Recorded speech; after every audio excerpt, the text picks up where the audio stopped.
Bonjour à tous, merci d'être toujours aussi nombreux avec nous chaque jour, du lundi au vendredi dans le ZCL avec Jessie. Bonjour, Bonjour Danick, tout va bien? ça va bien et vous? Les gouttes ne manquent pas? Si, quand même, un petit Quand peu, même mais un enfin, on peu? verra ça à On la, verra, à la fin de l'émission. on verra ça à la fin de l'émission. Sinon, bien aujourd'hui, la barque est chargée puisqu'on va commencer avec Monsieur Jérôme Roch tout à l'heure. Bonjour. Bonjour. Responsable de l'ADEME qui parlera justement de cet appel d'offres, lancement des projets lancés autour des sargasses, un véritable problème, mais on trouve des solutions. Après, on parlera probablement de théâtre avec Sony Laboutansi, Sony Congo, pardon, une pièce qui sera jouée à l'archipel, mais on n'oubliera pas le carnaval, puisque le carnaval, c'est dans quelques semaines, et chaque jour, nous recevons pratiquement ici un groupe de carnaval. Aujourd'hui, ce sera le groupe de Kassika qui va fêter, je crois que c'est ses 30 ans, Monsieur Goubin qui est avec nous tout à l'heure nous dira ça. Et puis, comme chaque semaine, la chronique juridique avec nos deux experts, deux avocats, Maître Bernier et Maître Calvert. Voilà un peu le sommaire de la partie talk, mais la partie news, c'est vous, Jessie. Et c'est tout de suite avec moi. Donc, dans le cadre de la lutte contre le chômage, Pôle emploi doit fournir à la direction du travail une proposition de liste de formation avant le 1er février, une date choisie afin de permettre le déploiement rapide de ces formations dans le département, un délai jugé irréaliste selon Élie Domota. Et enfin, cette semaine, le CREPS des Antilles et de la Guyane organise des jours de prévention du dopage et des conduites dopantes en Guadeloupe. Ces journées de prévention sont destinées à la population et aux cadres sportifs. Ce matin, ils proposaient de la prévention par le théâtre. Et voilà pour le sommaire d'aujourd'hui. Merci, Jessie. J'ajoute que c'était ce matin, la conférence de presse de lancement du 22e FEMI, le Festival du cinéma, qui débutera du 19 au 27 février, probablement ce soir dans le journal. On parlera de cette conférence de presse ce sera une édition consacrée particulièrement à la Chine. Alors, on va parler de sargasse, puisque c'est un petit peu le poison, on peut le prendre de ce côté-là, mais de l'autre côté, on peut dire aussi qu'il y a des remèdes à tous les poisons, ou des antipoisons. En tout cas, bonjour Monsieur Roch. Bonjour. Alors, l'ADEME a lancé un appel à projet pour essayer de résoudre, de trouver des solutions à la question de l'envahissement des sargasses. Alors, où en est-on à ce sujet? Oui, alors c'est vrai qu'on a lancé ici en Guadeloupe un appel à projet au mois de juin dernier, en juin 2015, pour essayer de récolter les meilleures idées des entreprises et des collectivités sur la collecte et sur le traitement des sargasses.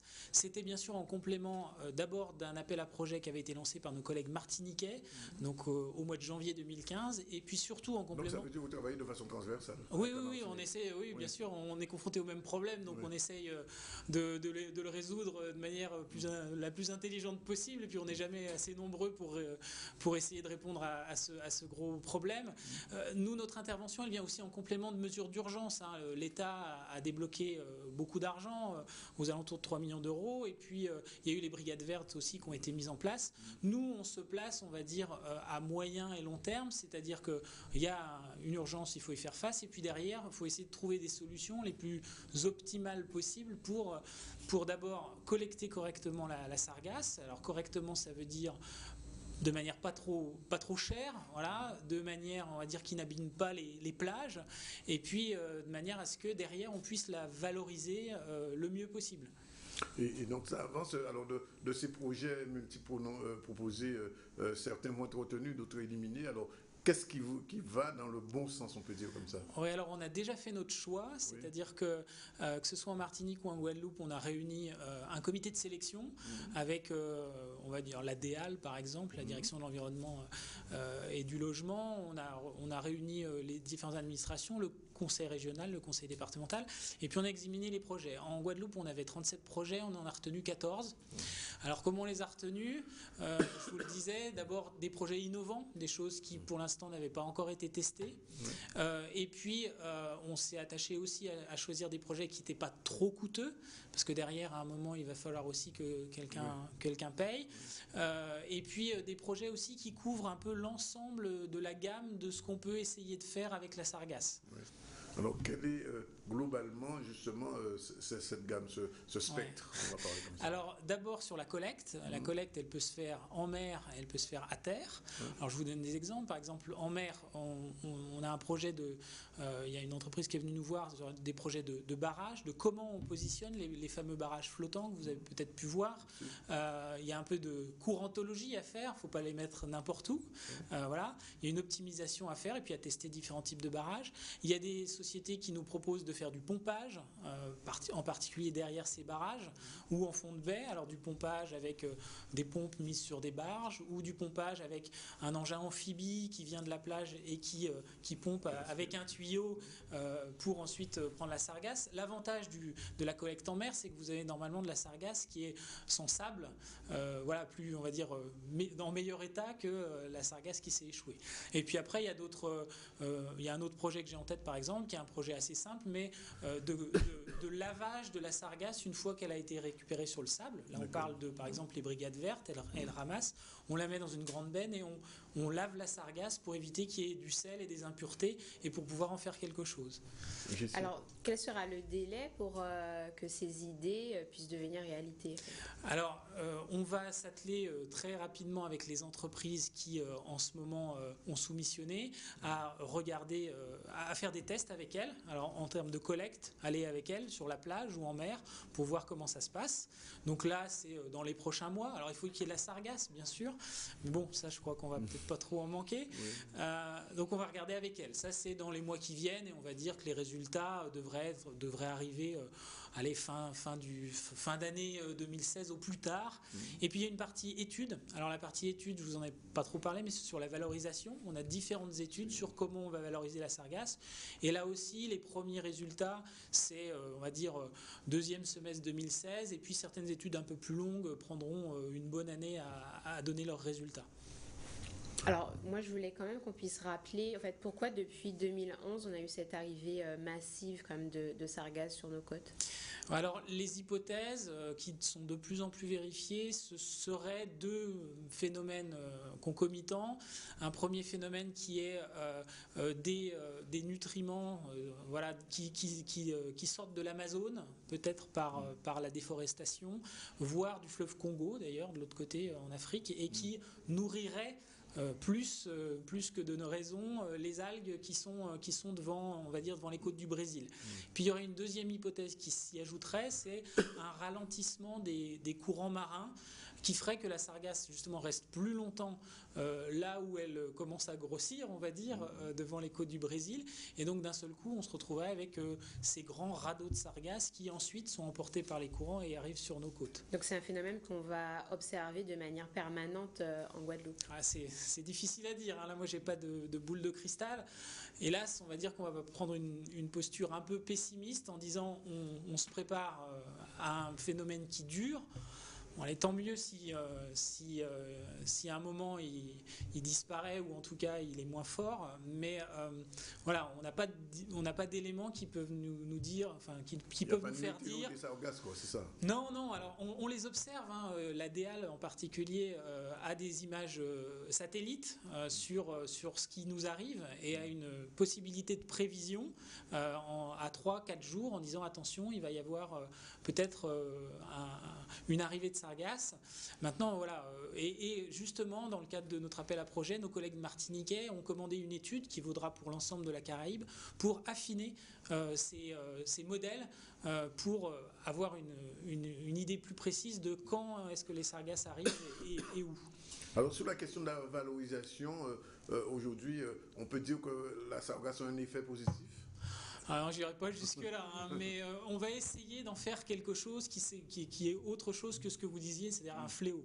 Oui. Donc, les voies, effectivement, de valorisation, elles sont multiples.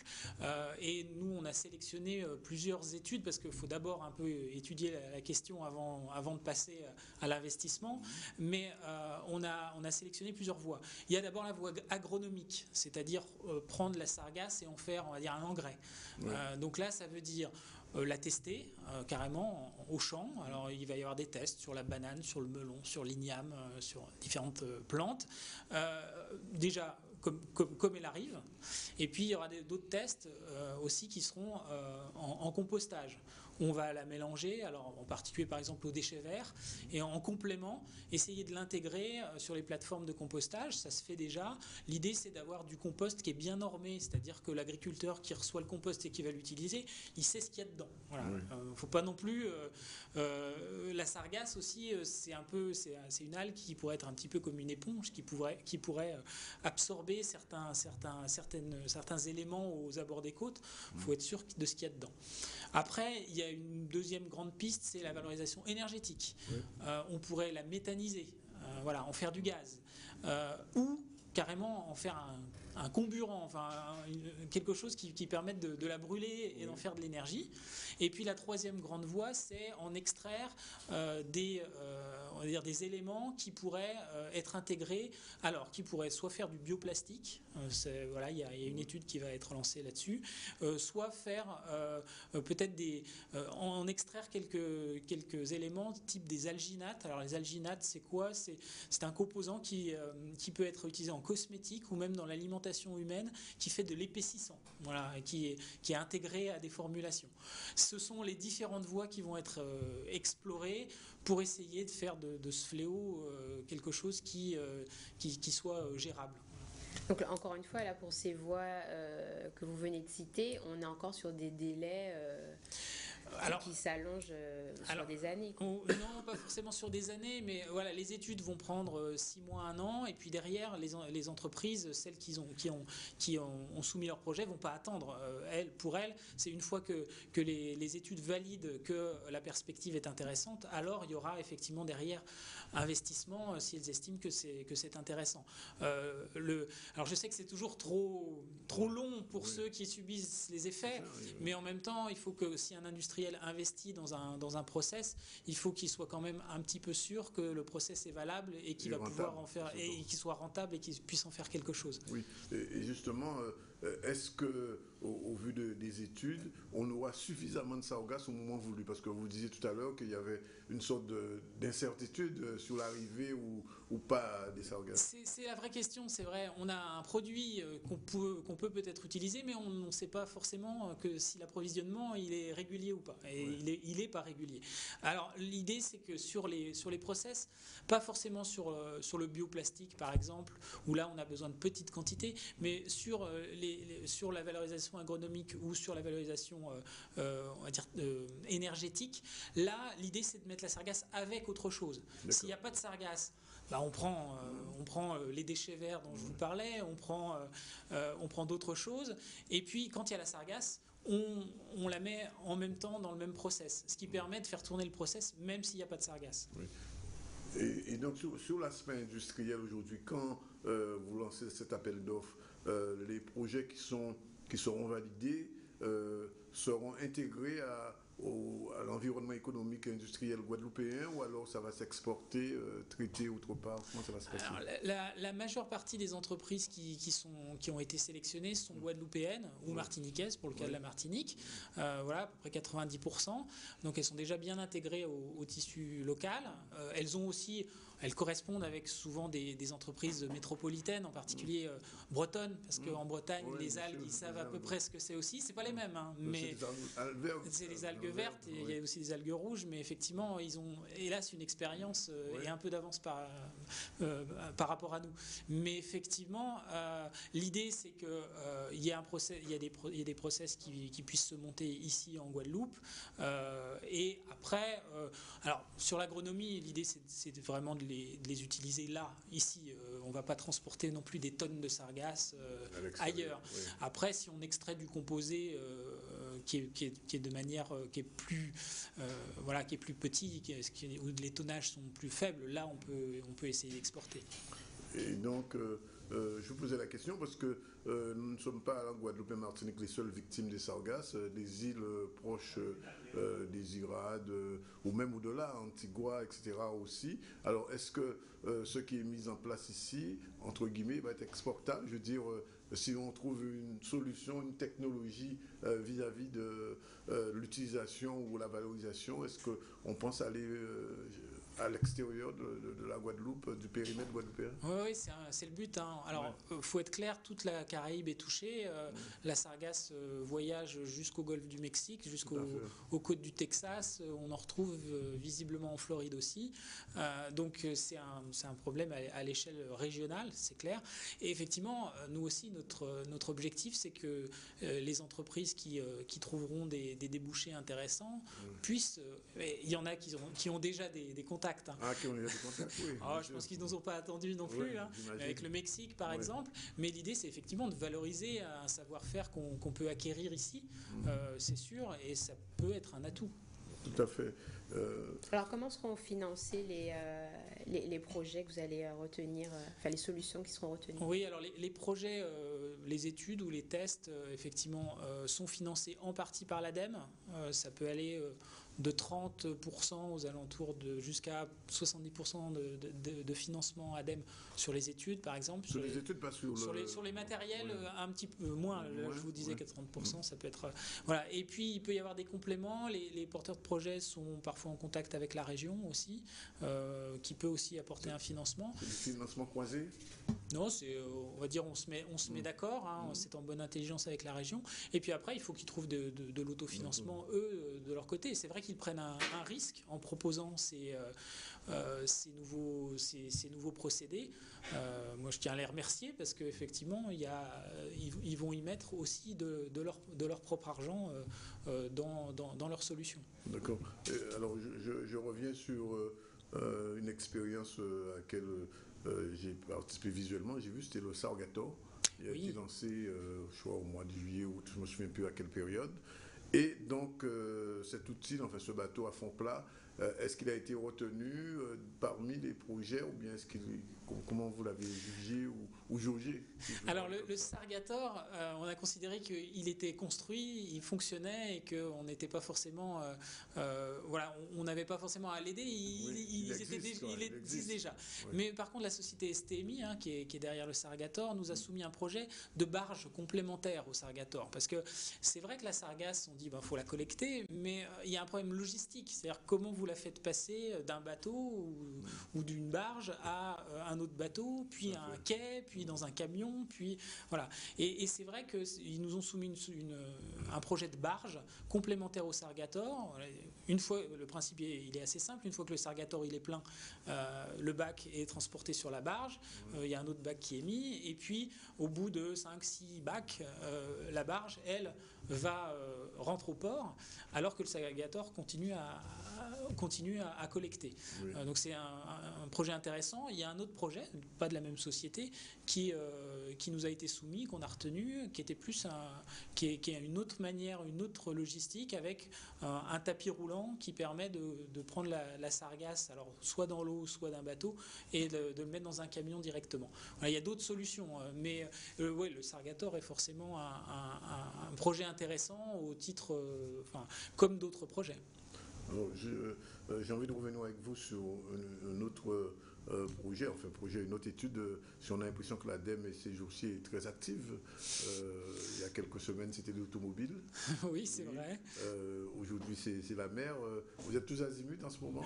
On essaye d'être quand même sur notre cœur de métier qui est quand même la transition énergétique, l'énergie, et puis sur les déchets, et donc par extension effectivement sur les sargasses. Alors quand vous parlez automobile, on était effectivement en lien avec, on fait partie de l'Observatoire régional des transports, qui est en lien avec aussi la DEAL et la région.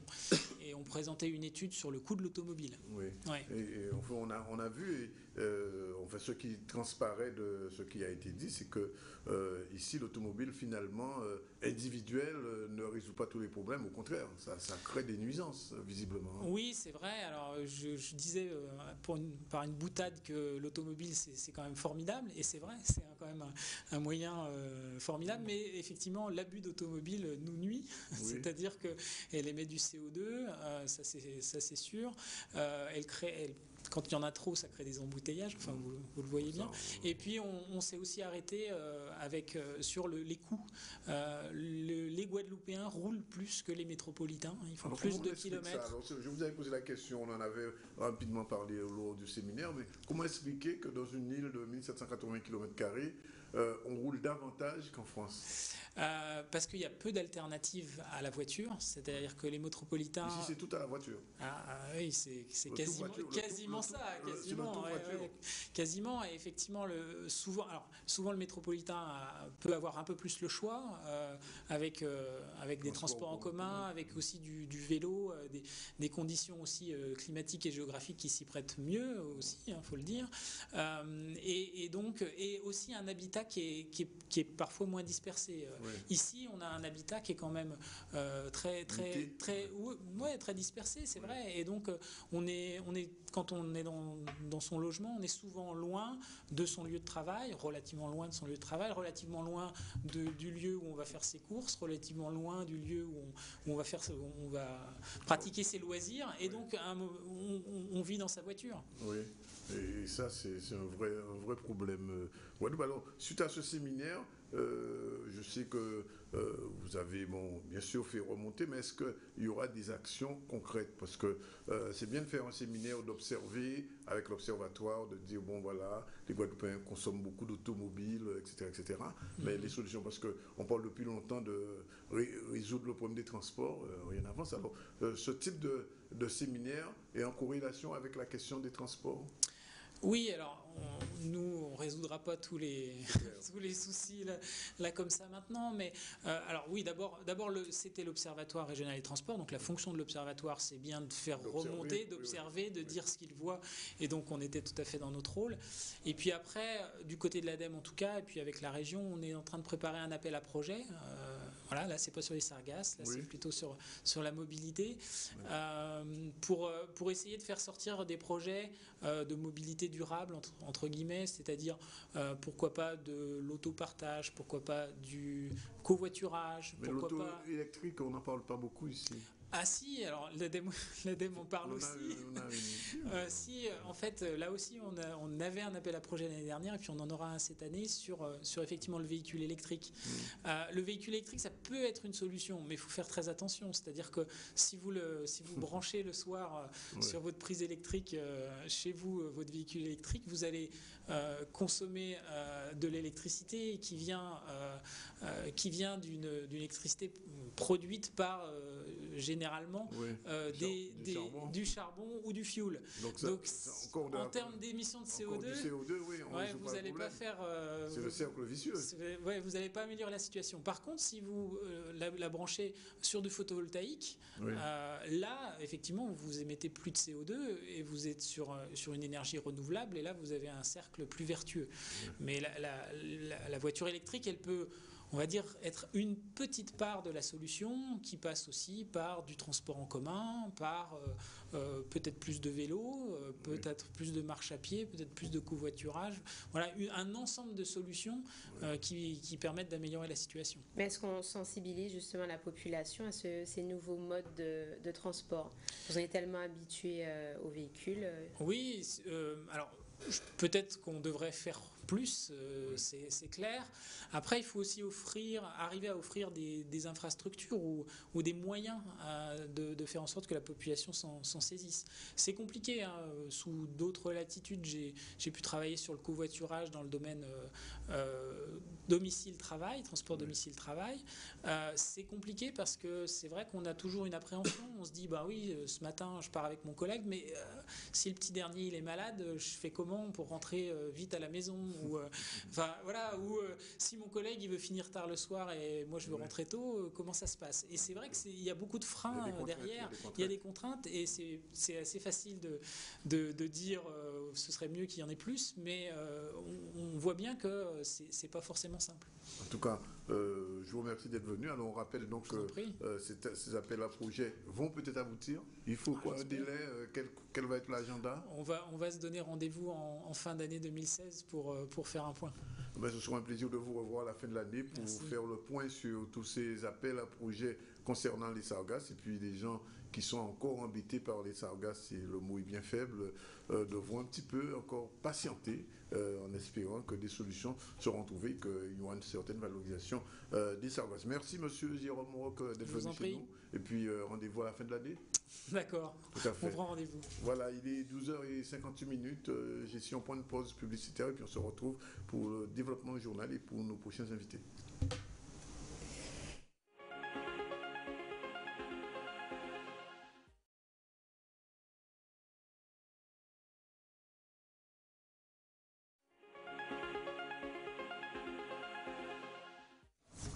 Et il est 13h04, on démarre avec le développement de l'actualité.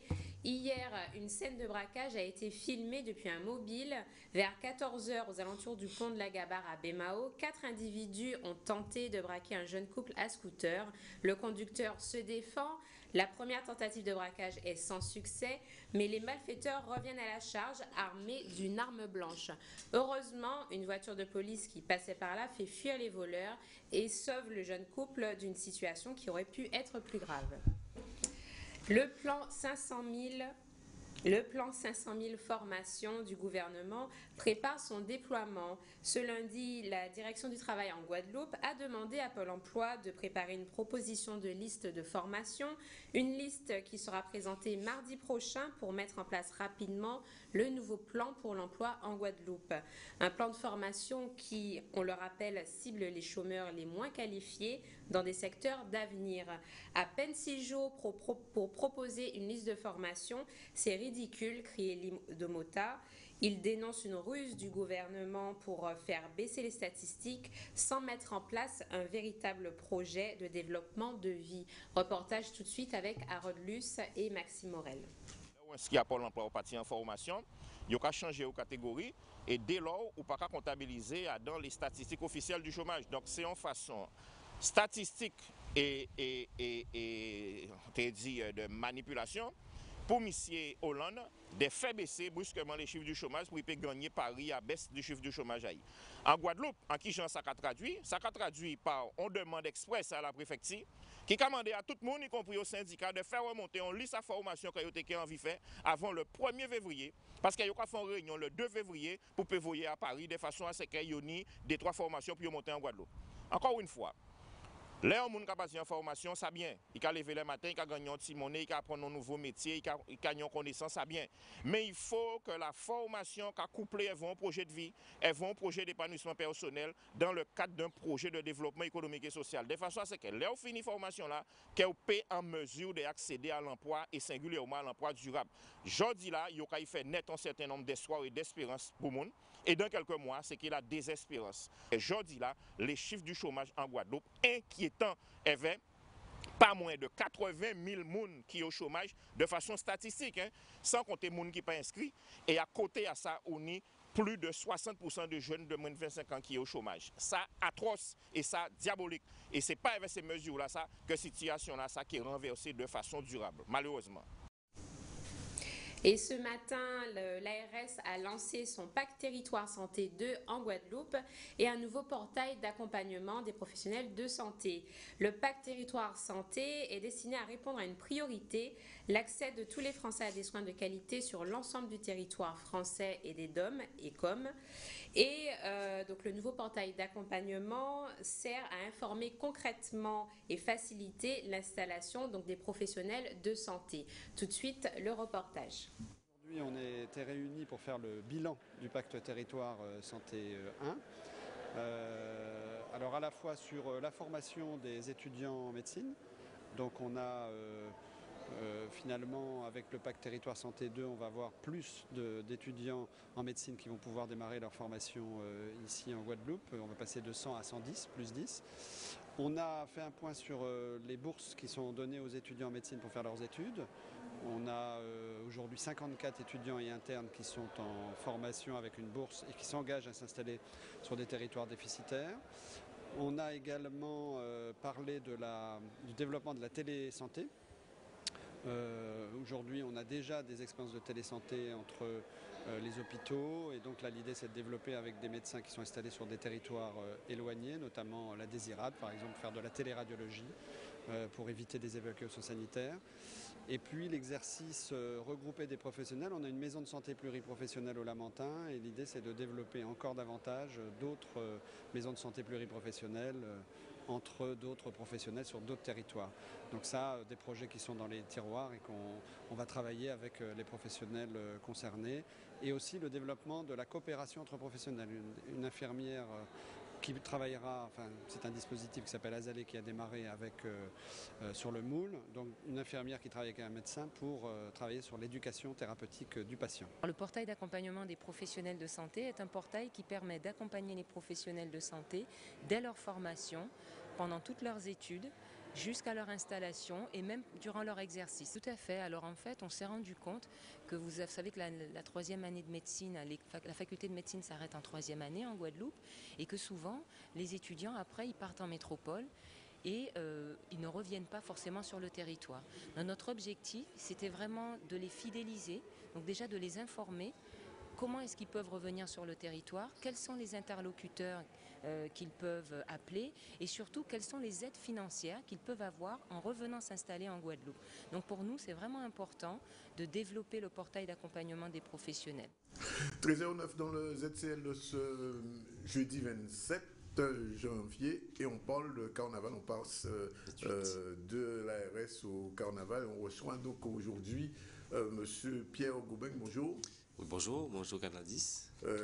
Pierre Goubeng, c'est l'un des animateurs de Kassika. Kassika, c'est le groupe mythique de Capesterre qui fête son trentenaire. Déjà 30 ans que Kassika a déroulé tout carnaval, toute Noël, tout le jour de l'an. Enfin bref, vous êtes comment ça marche Kassika?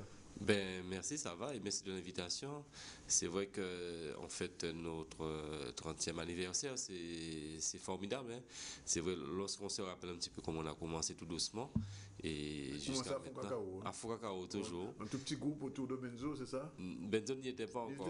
Il n'était même pas encore là. Bon, en fait, lui, il vaquait dans d'autres occupations telles que... Il y a les frères Tams quand même. Les frères Tams, les Benjamins, les Gaspard et les Patureaux, etc. Mais c'est vrai qu'on a commencé à une cinquantaine de membres et des familles. Et par la suite, le groupe a pris de l'ampleur. C'est vrai qu'avec l'apport aussi des chantiers de Noël, ça nous a permis aussi de grandir encore davantage, je dirais, au niveau du carnaval. Et c'est vrai qu'actuellement, c'est vite passé les 30 ans. Et on ne se rend même pas compte. Et c'est vrai qu'on continue à travailler, qu'on continue à faire les choses avec plaisir, avec amour pour notre ville, notre section, notre Guadeloupe. Juste une question pour les gens qui ne savent pas. Qu'est-ce que ça veut dire Kassika? Enfin, on comprend un Kassika, mais enfin, là, je choisis non là. Ça. Pourquoi Kassika? En fait, c'est un cas sur un cas. Le cas, c'est un cas sur un cas. Ouais. C'est un instrument symbolique qui vient bien sûr d'Afrique. Et puis nous, tout jeunes, on aimait le cas en général. Et c'est vrai, nous, on disait cas sur cas, mais nous, on disait musique, c'est musique. En fait, tant qu'il y a une musique, puis nous devons jouer musique, puis nous devons jouer sans arrêt.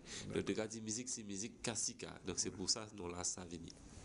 Alors cette année, les costumes de Kassika sont orientés sur quel thème? Bien, c'est vrai que il y a les 30 ans, l'anniversaire qui s'est orienté sur les 30 ans dimanche 31. Et pour le Mardi Gras, bon, on a travaillé sur le thème de la Fédé de Bastère qui est les merveilles invisibles. Donc nous, on a travaillé dessus. Donc c'est bien sûr une surprise, comme tous les groupes. On se cache un concours cette année? Oui, on sera en concours sur Bastère et sur Pointe-à-Pitre aussi sur le dimanche gras.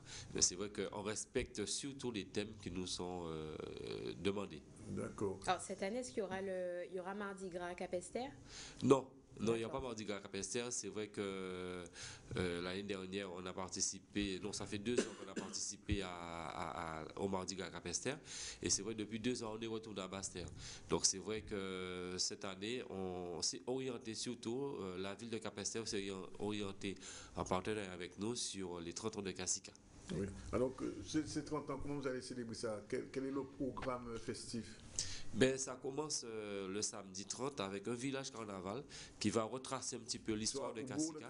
Au bout de Capesterre ou à au bout de Capesterre, place de la mairie. Oui. Donc, qui va retracer les 30 ans de Kassika en costume, en vidéo, en chapeau, en photo, avec aussi les noms de pratiquement tous les adhérents. Oui. Donc, et aussi, on aura des stands de vente de CD, de DVD, de t-shirts. Qu'est-ce que vous avez fait en 30 ans? Comment? Combien de CD d'albums? Ben, 9 CD Déjà. et un DVD. Et aussi, on avait sorti un CD aussi pour La Route du Rhum aussi, avec Monsieur André Rideau. Donc, c'est vrai que c'est pour nous un palmarès grandissant, bien sûr, avec tous les concours qu'on a remportés et les sorties extérieures, telles que sur le carnaval de Nice, de Menton, d'Italie, en Guyane, en Martinique, un peu partout. Donc, on a sillonné un petit peu C'est Kassika international, c'est ça? Pratiquement, c'est vrai que nous, ce qui est important pour nous, c'est toujours de représenter la Guadeloupe. Quel que soit le lieu, on sait que nous, on vient de la Guadeloupe parce que nous, on est, vu nos tenues, on sait automatiquement que ce sont les Antilles. On met toujours en avant le madras, on met toujours en avant ce style de musique et je crois qu'on est reconnu par cela. Et vous avez choisi plutôt Kescler que Massapo? Que Massapo. En fait, au Kassika. début, oui, c'est vrai aussi. C'est vrai que Fokakaro, il y a eu beaucoup de musiciens. Et c'est vrai que c'est un lieu, la rue Valmy, où il y a beaucoup de musiciens qui ont pris naissance, tels que Benzo, il y a Thierry Delaney, il y a les frères Nara. Donc tous, il y a Eric Maximilien actuellement qui est en Miguel Eric Minachi qui est aussi de la section, qui a apporté beaucoup avec son accordéon, son piano, depuis tout jeune. C'est vrai que nous, on a une sonorité bien spéciale, Fokakaro, je dirais, et ça nous a permis aussi d'être dans ce domaine qui est le style de Kessler, quoi, avec QV Kessler. Oui, donc vous avez maintenu ce style-là, pas de goupapo. Pas de goupapo, bon, peut-être on ne le sait jamais, mais je crois que c'est ça qui fait notre force aussi. Donc on reste dans c'est un atout pour nous. Donc on reste dans ce style-là. Donc pour les 30 ans, j'imagine que vous serez présent aussi à l'international cette année. Ben, c'est vrai que c'est pas seulement, les 30 ans ne seront pas fêtés seulement pour le carnaval, mais ce seront surtout pour toute l'année. On a prévu d'autres manifestations telles que la fête de notre section qu'on organise Fokakaro et bien sûr les chantiers de Noël qu'on va organiser en fin d'année. Et on espère partir sur la métropole pour les chantiers de Noël, faire un gros concert sur Paris en décembre. Comme chaque année. Comme chaque année, mais encore mieux que l'année précédente. C'est l'année que vous avez invité. Oui, ça fait 3 ans qu'on est invité pour le Noël solidaire, qui s'est bien passé. Bon, on espère faire un truc en partenariat avec la GEG, l'association des jeunes étudiants guadeloupéens, et faire un truc grandiose, peut-être Noël et Carnaval sur la métropole. D'accord, oui, c'est pour le mois de décembre. Au mois de décembre. Mais il y a des manifestations durant toute l'année sur la Guadeloupe. D'accord. Et ça, c'est pas de CD prévu pour cette année? Peut-être pas de CD pour le 30e, peut-être le 31e, on va préparer ça bien. Et peut-être un DVD aussi sur les 30 ans aussi, je pense qu'il y a une bonne chose. Juste une question, vous êtes combien aujourd'hui à Kassika? Bon, on est près de 200 adhérents. 200 adhérents fidèles qui depuis plus de 10 ans sont avec nous, sans compter les supporters, les fanatiques sur toute la Guadeloupe. Bien sûr. Alors, je sais que certains groupes invitent des groupes carnavalesques les îles voisines, en fait. Oui. Est-ce que c'est prévu cette année? Est-ce que ça fait partie de la politique de Kassika aussi? Pas pour cette année, en fait, du fait que le carnaval est un petit peu court. Ça se termine le 9 février. C'est vrai qu'on a l'habitude d'aller en Martinique ou bien sur la ville de Nice et de Menton. Peut-être en 2017, c'est en programmation. Mais vu quand même la durée du carnaval, donc on a préféré quand même s'orienter et rester ici au chaud pour bien préparer les 30 ans. D'accord. Bien, alors, on va faire un rappel. Donc, village de carnaval à partir de 9h jusqu'à 15h. Donc, il y aura, on va retracer un petit peu l'histoire de Kassika. Il y aura aussi de l'animation musicale, bien sûr, avec des groupes de style band, harmonique, style quartet. Le dimanche aussi, on aura la grande parade qui part à l'allée du manoir, avec pratiquement 35 groupes qui ont répondu présent.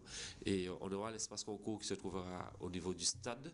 Donc, c'est une grande parade où on fêtera avec Kassika ses 30 ans, je pense. Et je remercie tous les groupes qui ont répondu présent.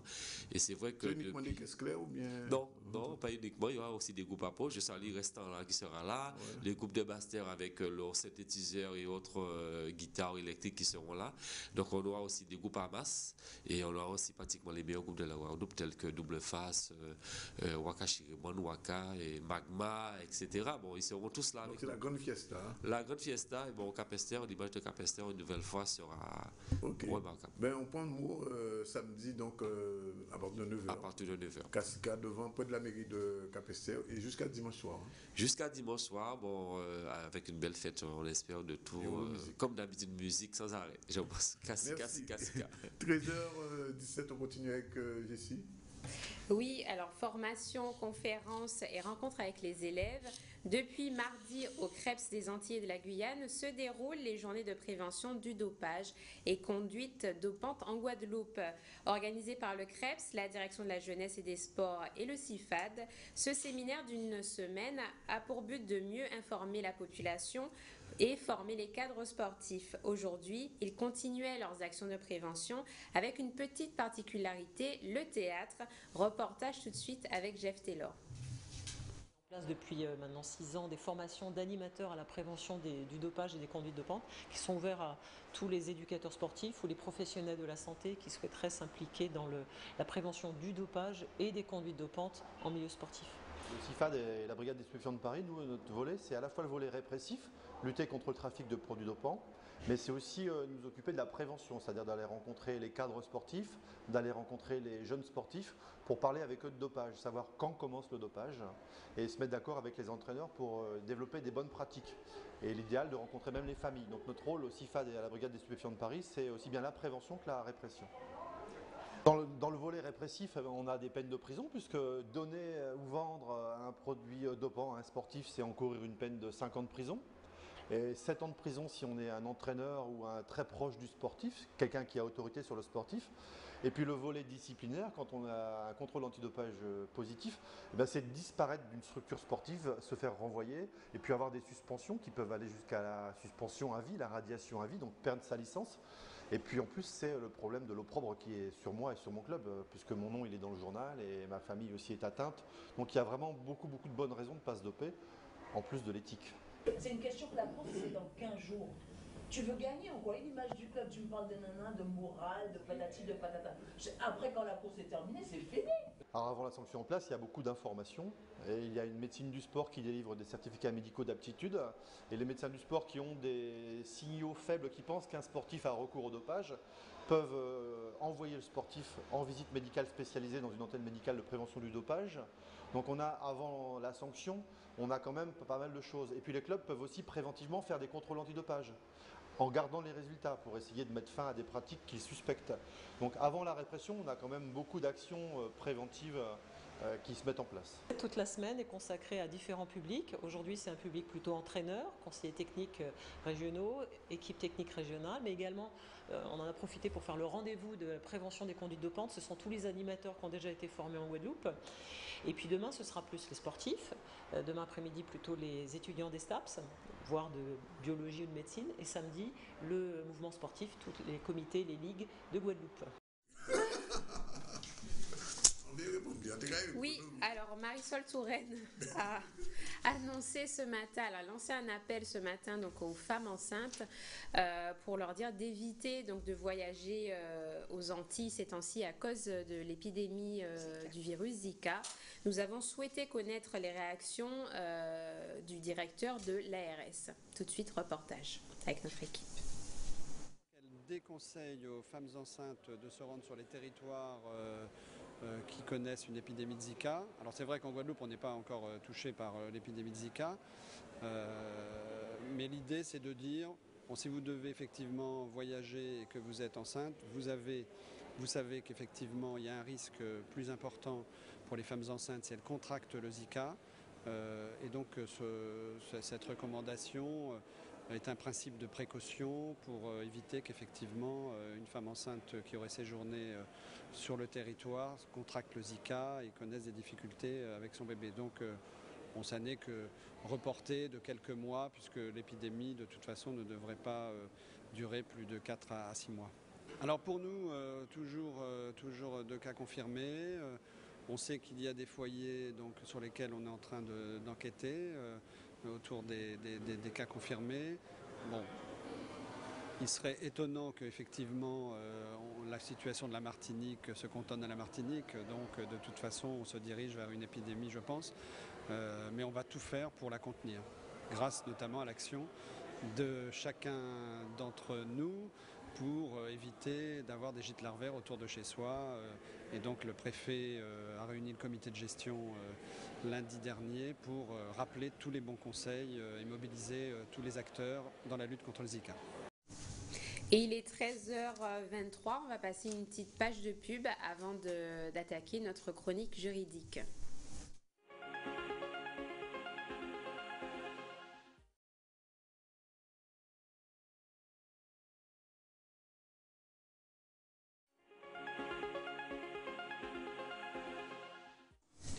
« 13h29 dans le ZCL au lendemain de la démission de Mme Taubira. On retrouve avec plaisir nos deux avocats, non pas pour parler de Taubira, mais pour parler des peines de prison. Bonjour Maritza. Bonjour. Et bonjour France. Bonjour.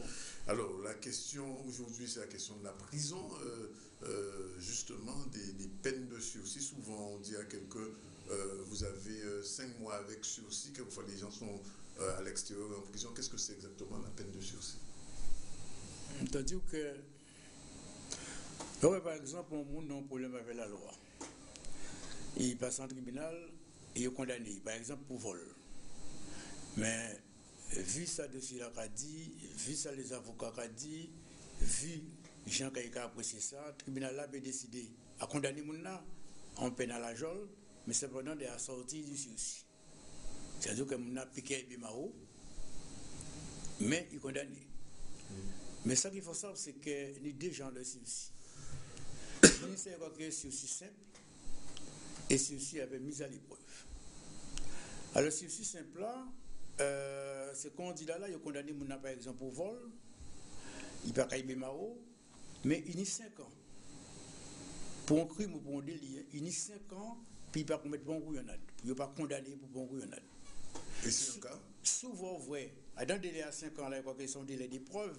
Il venu condamner, à ce moment-là, ça c'est par exemple, parce aussi là, il était 2 mois, pour nouveau but, il a fait là, il a 3 mois ferme.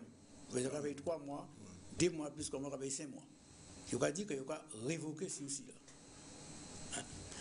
Et si aussi avait mis à l'épreuve là, il y a un genre plus compliqué. C'est même but là. C'est-à-dire que mon a commet un crime ou un délit, tribunal condamné, avec ceci, mais il a ajouté avec mise à l'épreuve. C'est-à-dire, en plus du fait que pendant 5 ans, il n'a pas faut pas être condamné, ou alors si c'est en contravention pendant 2 ans, mais en plus de ça, le tribunal là qui dit que nous allons mettre à l'épreuve.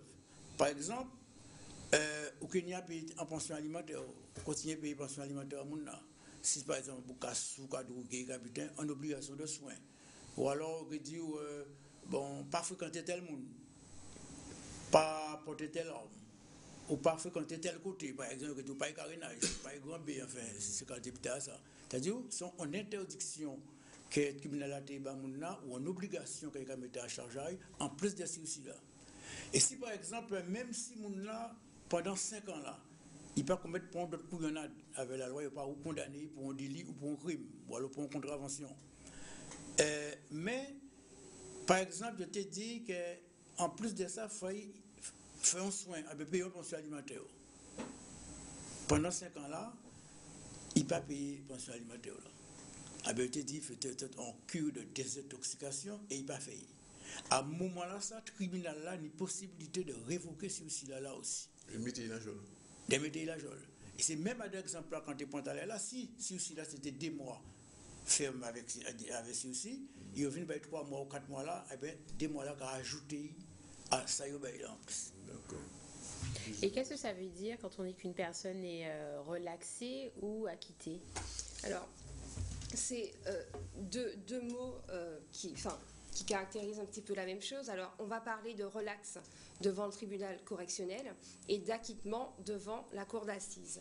Alors, lorsque vous comparaissez devant un tribunal ou une cour d'assises, au débat, votre avocat il va développer les faits et présenter sa version du dossier.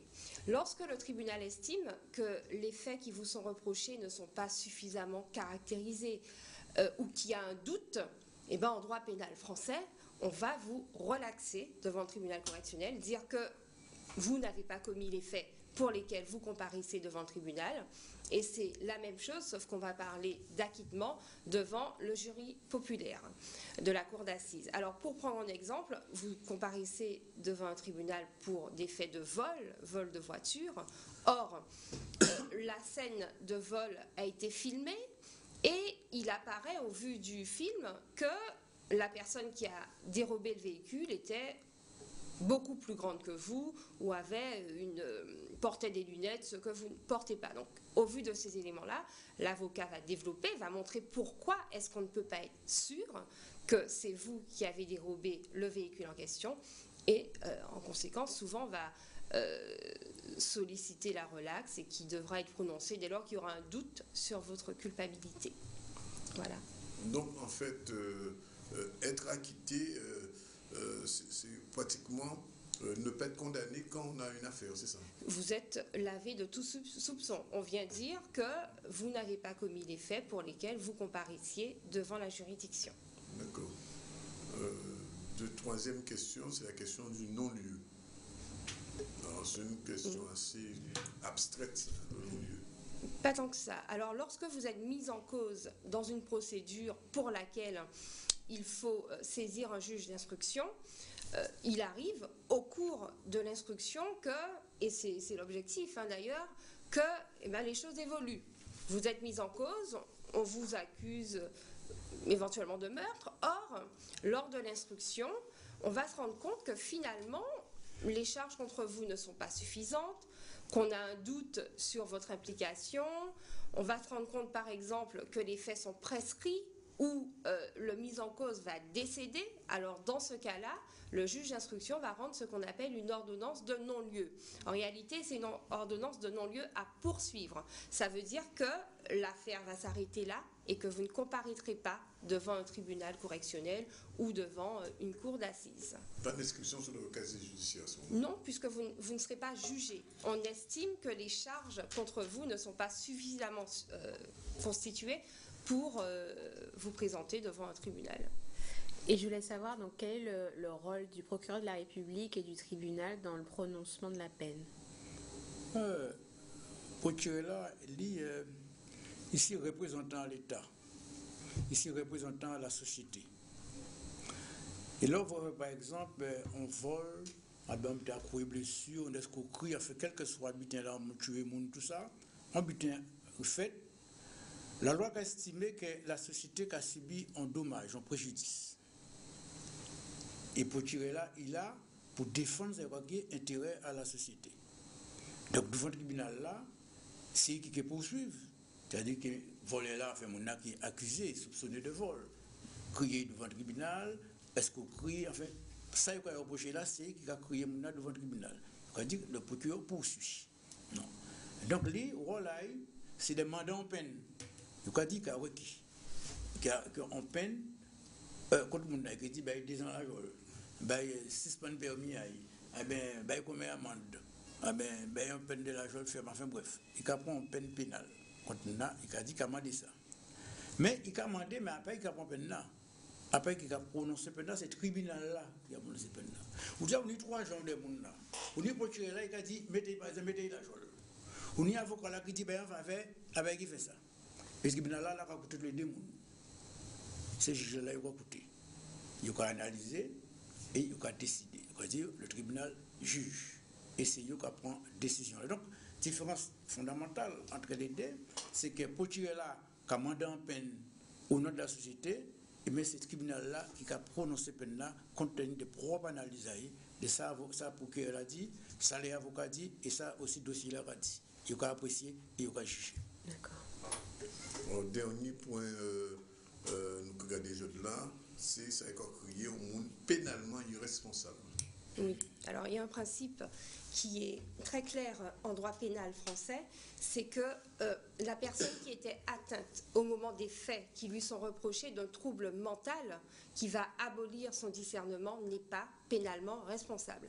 Alors en clair, dès lors que, par exemple, un malade mental, ce qu'on peut appeler un malade mental, aura commis des faits, alors il sera possible, effectivement, de ne pas le relaxer, puisque la jurisprudence a changé, mais simplement de dire, au vu des expertises qui ont été faites, qu'effectivement, il a commis les faits qui lui sont reprochés, mais qu'il était atteint au moment de ces faits d'un trouble mental qui a aboli son discernement, c'est-à-dire sa faculté de penser, de réfléchir et d'agir, et que par conséquent, voilà, le tribunal va prendre, ou la cour d'assises, un jugement de déclaration d'irresponsabilité pénale.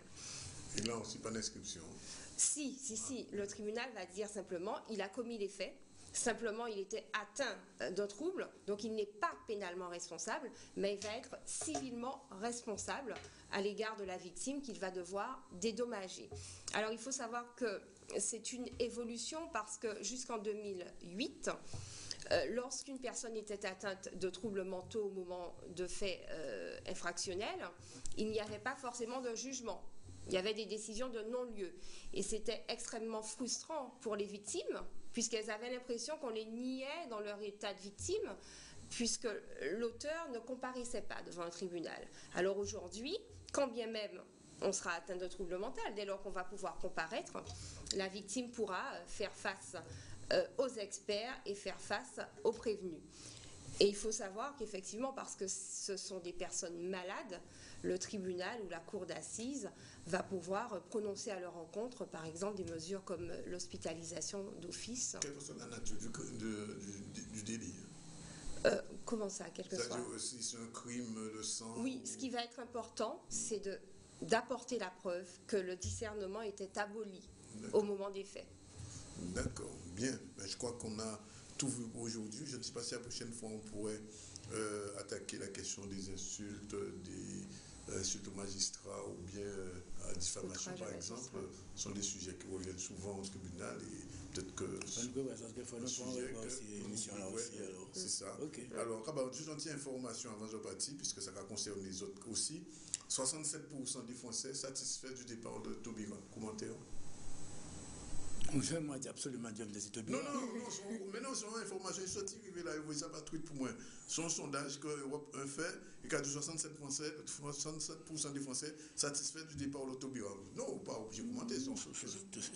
Un sondage, ils ont menti aussi. Il a dit vrai aussi, il a dit mensonge et vérité. Mon problème, c'est Taubira. C'est arrivé. Là, on voit où on côté dans une chafouille. Foumi va morder là, il va morder ou là le jour. Alors on a des fourmis envahis, Taubira est obligé d'échapper, oui.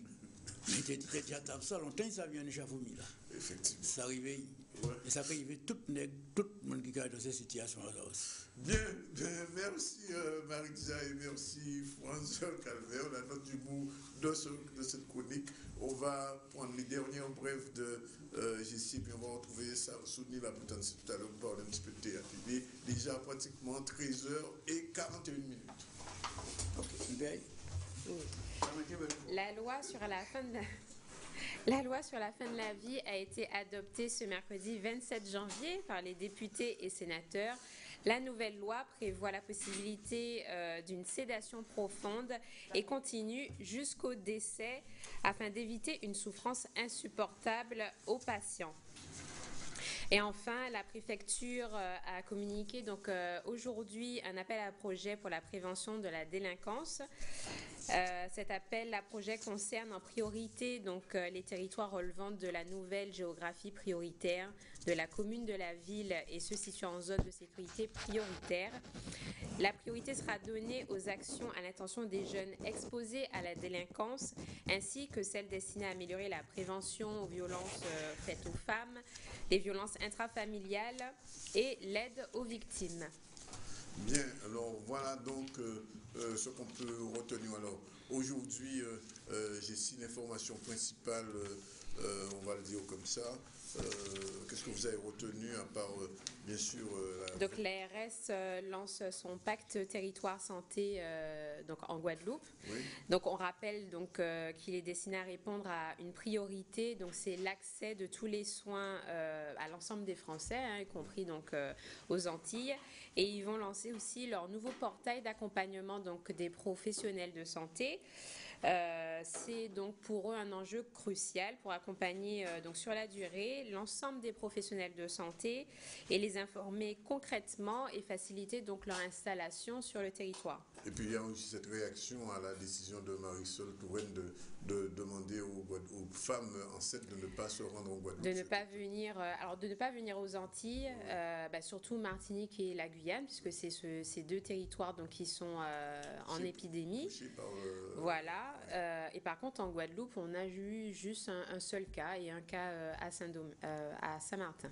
D'accord. Ben écoutez, Jessie, je vous dis quand même que c'est la 22e édition du FEMI. Est-ce que vous savez ce que ça veut dire FEMI en nigérien? En nigérien? Oui. Non, alors dites-moi. Ça veut dire aime-moi. Ah, ben c'est FEMI-moi. Alors Jessie, je vous aime, Jessie. Voilà. Vous voulez l'entendre, c'est dit en direct. Et tout le monde tout le temps, il dit ça, moi, donc je l'aime. Bien, on va parler théâtre avec Sony Congo. Alors, bonjour. Bonjour. Alors, expliquez-nous un peu, parce qu'on a beaucoup entendu parler de Sony Laboutansi, dramaturge congolais. Quelle est la relation entre Sony Congo et Sony Laboutansi? D'abord, je suis Christian Mounara, je suis comédien d'origine congolaise. Donc, moi, j'ai commencé à faire du théâtre au Congo, en Afrique, avant de m'installer en France. Où je vis et je travaille aujourd'hui. Alors, la relation entre Sony Congo et Sony Laboutansi, c'est que Sony Congo, c'est en fait la pièce, c'est une pièce de théâtre, un spectacle de théâtre qui a été créé l'année dernière à l'occasion des 20 ans de la célébration des 20 ans de la mort de Sony Laboutansi pour rendre hommage à cet illustre grand auteur de la trempe juste derrière Aimé Césaire, parce que moi aussi, personnellement, j'ai mon classement. Aussi important que Tikaya Otamsi? Aussi important. Je n'arrive pas, moi, personnellement, à faire la différence, sauf dans le genre. Je sais ce que je vais prendre chez Tikaya et je sais ce que je prends chez Sony. Donc, Sony Congo, ou La chouette petite vie bien osée, qui est un texte de Bernard Magnier, mis en scène par Hassan Kassekouyaté, qui va être joué samedi prochain à l'Archipel, à la scène nationale. C'est donc ce texte qui a été écrit par Bernard Magnier, qui est un ami de Sony, qu'il a côtoyé, fréquenté, avec qui il a vécu, avec qui ils ont fait les 400 coups, qui retrace en quelque sorte la vie de cet immense auteur africain et mondial. Je sais très bien, je sais aussi qu'il y a un prix Sony Laboutansi ici en Guadeloupe. D'ailleurs, c'est aussi pourquoi c'est pas la première fois que moi je vis en Guadeloupe. Vous connaissez le pays? Un peu de ce que je connais. Je suis venu en 2012. Je pense être passé en tournée en 2013 et là je reviens. Et d'ailleurs j'ai toujours dit ici moi je me sens chez moi. On ne me pose même pas de questions. Contrairement à certains pays d'Afrique d'ailleurs. Merci. Jessie. Alors, est-ce que vous pouvez nous résumer rapidement un peu, du coup, la vie de ce grand auteur-là que vous faites sa pièce Sony Laboutansi, il est né en 40... non, il est mort à 47 ans. Il est mort à 47 ans en 95. Et c'est un auteur, poète d'abord, romancier. Et surtout, il a écrit du théâtre.